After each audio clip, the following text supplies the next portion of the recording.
जो मेरे ज्ञानी भक्त हैं, जो वास्तविकता में जो मुझे मेरे असली रूप में जान जाते हैं और जो मुझे सब में और सबको मुझ में देखते हैं, तो इस प्रकार से वो एक ज्ञानी भक्त मेरे श्रेष्ठ भक्त हैं, ये भगवान कृष्ण ने बताया।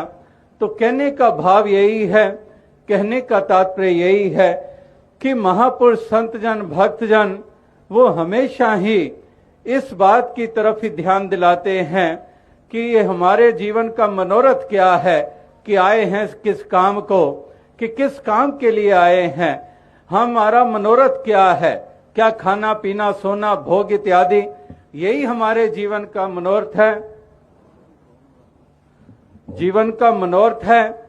ये तो पशु पंछी जानवर भी कर रहे हैं कि निद्रा भोजन भोग भय, ये पशु पुरख समान, ज्ञान अधिक एक नर में ज्ञान बिना पशु जान, कि वास्तविकता में निद्रा भोजन भोग भय ये तो पशु पंछी जानवर और इंसानों के तुल्य हैं, ये एक सरीके हैं।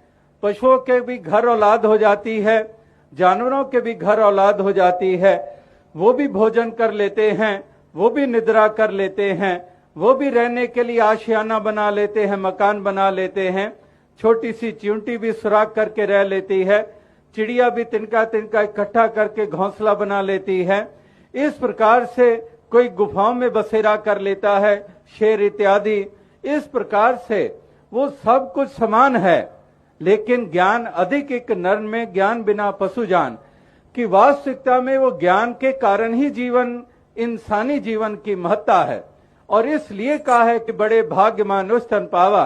कल भी महापुरुष बता रहे थे कि जानवरों और पशुओं में गुण कोई कम नहीं है, बड़े गुणवान हैं।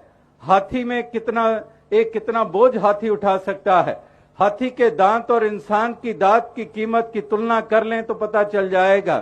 कहां पर पंछी आसमानों में उड़ते हैं और उन्हीं पंछियों से सीखकर इंसान ने हवाई जहाज बना डाले। इसी तरह से अगर कहते हैं कि कपड़ों के ऊपर कितने सुंदर डिजाइन हैं, तो वो कपड़ों के ऊपर डिजाइन भी हमने पंछियों से, उनके पंखों के ऊपर इतनी सुंदर आकृतियों से सीखा और उसको हमने अपना लिया और हम दावे करते हैं कि ये हमारी क्रिएशंस हैं।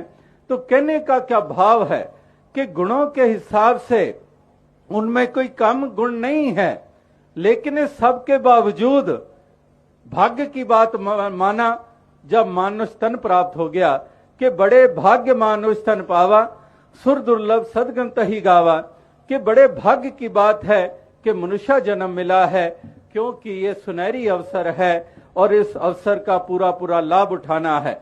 ये अवसर ऐसा माना गया है कि मार्ग मोती बिखरे, अंधा निकस्यो जाए, जोत बिना जगदीश के जगत उल्लंघे आए।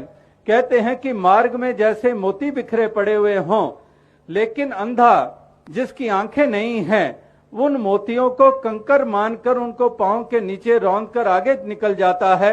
नतीजा कि अमीर होने का मौका मिला था, कंगालता दूर करने का अवसर मिला था, लेकिन कंकर समझकर उसको पांव के नीचे रौंद कर आगे निकल गया और कंगाल का कंगाल रहा।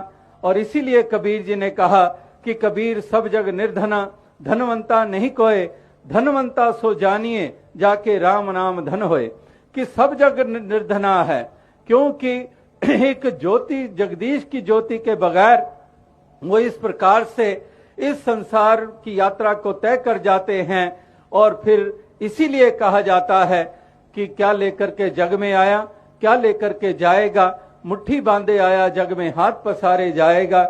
इस प्रकार से खाली ही चले जाते हैं इस संसार से, क्योंकि इस दौलत को प्राप्त नहीं करते। और भाग्यवान तो बने थे इंसानी जन्म पाने के कारण, लेकिन ये मनोरथ की पूर्ति ना हुई, इसलिए अभागे होकर इस संसार से रुखसत हो गए। तो महापुरुष चाहते हैं कि हर कोई भाग्यवान बने, हर कोई इस मनोरथ को पूरा करे, हर कोई इस मंजिल मकसूद तक पहुंचे। और ये मंजिल भी दूर नहीं है, जिस तक पहुंचना है, जिस मनोरथ की पूर्ति करनी है, जो मंजिल मकसूद बताई गई है, तो इस मंजिल से आखिर इंसान दूर नहीं है, कोई कोसों के फासले नहीं है, कोई मीलों किलोमीटर और नॉटिकल माइल्स के कोई फासले नहीं है। ये फासला है तो केवल एक अज्ञानता और ज्ञान में तब्दील होने का। ये फासला है अंधकार का रोशन